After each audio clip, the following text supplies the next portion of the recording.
Hi, I'm Kyle, I'm John. and today on JM2 Digital Talk, we're going to be talking about a topic that is not necessarily the most pleasant topic to talk about, but something that we feel everyone could benefit from, and that is negative feedback on social media or towards your business in general.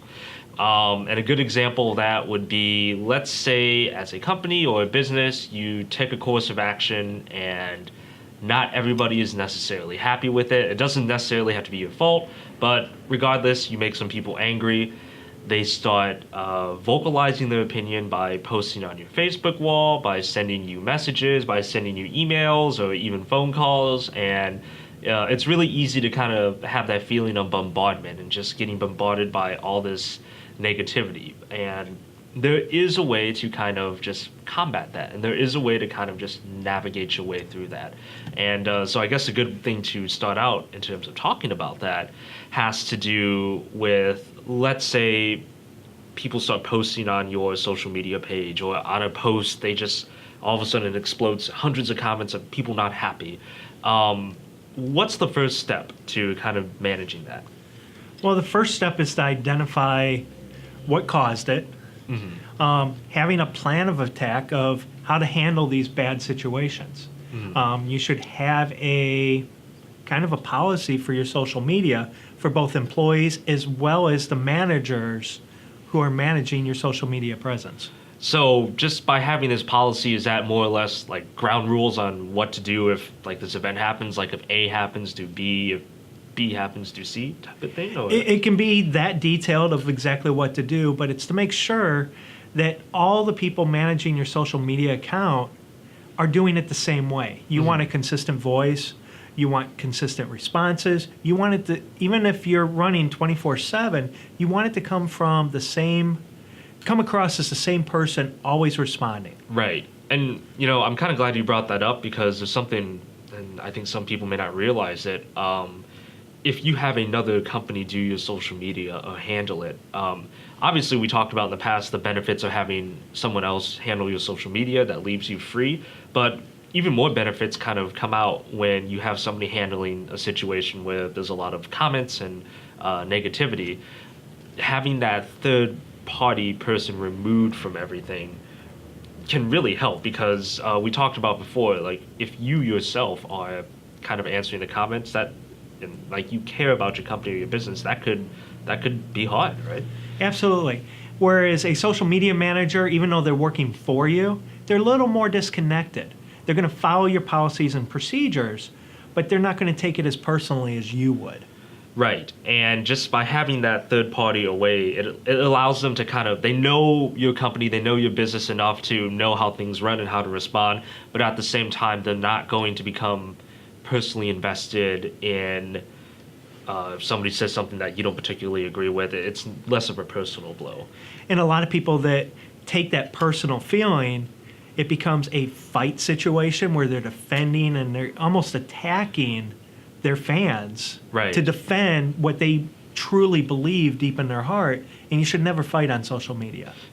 Yes, that's very true as well. I'm glad you said that, because as a company or as a business, you have multiple options with how to deal with something. And even along with those options, there are options that, let's say, Facebook gives you as well to help kind of control the negativity that's coming in. And one of them, I think, we mentioned was there's more or less like bad language mode, right? That just kind of cuts out the bad language. There's a profanity filter that stops right. Most of the bad words. You can also set approval processes so that stuff has to be approved before it goes on. There's those little steps you can take to kind of defend your business. But you have to remember, you want the engagement, and everybody's going to have their own opinion. Right.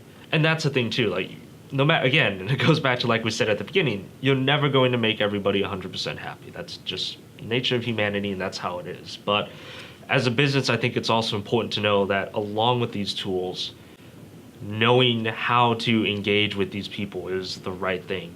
Should you explain to them? Should you answer back to comments? Should you just make a statement that says everything? Should you apologize? Should you defend yourself? you have multiple options, but depending on who you are and what the situation is, it's something that you have to kind of keep in mind. And it goes with the situation. Right. You might be saying thank you for your opinion, or I'm sorry. You might have to take ownership. You might provide some educational materials, not directed at the person with the complaint, but just explaining to everybody why you made such a decision. Now, let's say somebody, for whatever reason, just to be, annoying, just to actually, because they're severely upset, they just nonstop post on comments. And it's not even really arguments anymore. It's inappropriate links, it's spam, it's images. It's just nonstop posting, and it's getting out of control. Or even, let's say they're sending you emails, but they are flooding your email box with just nothing really constructive, just sort of just trying to be annoying. Now, is that a case where you need to kind of make the decision, do I shut off comments or do I engage with this person? Is that sort of a situation there, or is there just like a one path? You have to cross that bridge with that one situation. Those are what we like to call one-offs. Okay. Where each one's going to be different and unique. If somebody's doing it on your social feed, you can easily block them from your site completely, but that's not going to stop them from creating a new account and doing it again and again and again.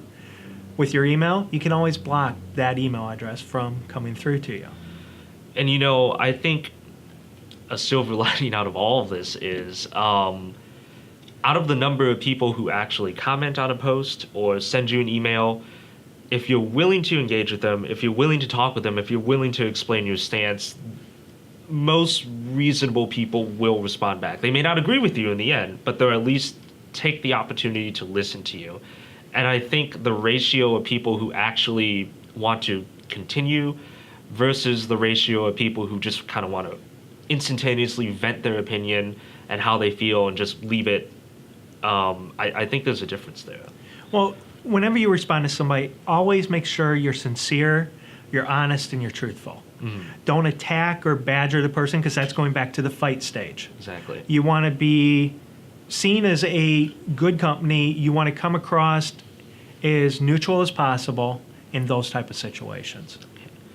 Well, unfortunately, it's, like we said in the beginning, not a very pleasant situation, but it is something that with just the right perseverance and the right mentality and mindset, you can reach out to people and potentially fix it as well. So Definitely. Nothing is unfixable. And with that, we are out of time for today. Again, not a very pleasant topic, but something that you don't have to go into unarmed with. So as always, I'm Kyle. I'm John. And thank you for watching, and we'll see you next time.